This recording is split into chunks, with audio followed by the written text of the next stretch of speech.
হাই friends, কি খবৰ? মই আয়ুষ। আপোনালোকে চাই আছে MLD ক্ৰিয়েশ্যন।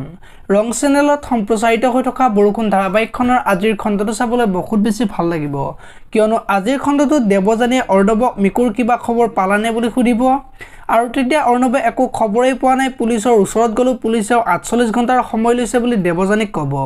আৰু অভিয়ে বাৰু মিকুক বিচাৰি গৈছেনে বুলি সুধিব, আৰু তেতিয়া অৰ্ণৱে আজিকালি ৰিয়াৰ বাহিৰে বেলেগ কাৰোৰ কথাই নামানে, তাই তাক এনেকুৱা কি যাদু কৰিলে, কি সঁচা কি মিছা একো বুজিবই নোৱাৰা হ'ল বুলি কোৱা দেখিবলৈ পাব। ইফালে আকৌ দেউতাকে আজি মিকুৰ কথা ভাবি ভাবি বহি থাকিব, আৰু সেইখিনি সময়তে অভি আহিব আৰু দেউতাকক নমতাকৈ ভিতৰলৈ যাবলৈ ওলাব, আৰু তেতিয়া দেউতাকে অভিক ক'ত গৈছিলি বুলি সুধিব, আৰু মিকু যে ঘৰত নাই, এবাৰ তই বিচাৰি গ'লিনে, নে থানাত গৈ এবাৰ খবৰ ল'লি, নে মিকু নাইকিয়া হোৱাটো নাটক বুলি ভাবিছ বুলি অভিক ক'ব, আৰু তেতিয়া অভি ভিতৰলৈ যাব, আৰু তাৰপিছতে ঘৰলৈ পুলিচ আহিব, আৰু অভিক ৰিয়াৰ ঘৰত আছেনে বুলি সুধিব, আৰু ৰিয়াক মাতিবলৈ দিয়াত অভিয়ে ৰিয়াৰ ওচৰত যাব, আৰু ঘৰলৈ পুলিচ আহিছে আৰু তোমাক বিচাৰিছে বুলি ক'ব, আৰু তেতিয়া ৰিয়া আচৰিত হৈ পৰিব, আৰু অভিয়ে তুমি ভয় কৰিব নালাগে, তুমি যদি নিজৰ ঠাইত শুদ্ধ তেতিয়াহ'লে ভয় কিহৰ বুলি কোৱা দেখিবলৈ পাব।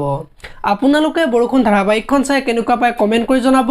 যদি আপোনালোকে এতিয়ালৈকে ভিডিঅ'টো লাইক কৰা নাই, লাইক এটা কৰি দিব, আৰু যদি চেনেলটো প্ৰথমবাৰৰ বাবে চাই আছে তেতিয়াহ'লে চেনেলটো ছাবস্ক্ৰাইব কৰি বেল আইকনটো প্ৰেছ কৰি দিব।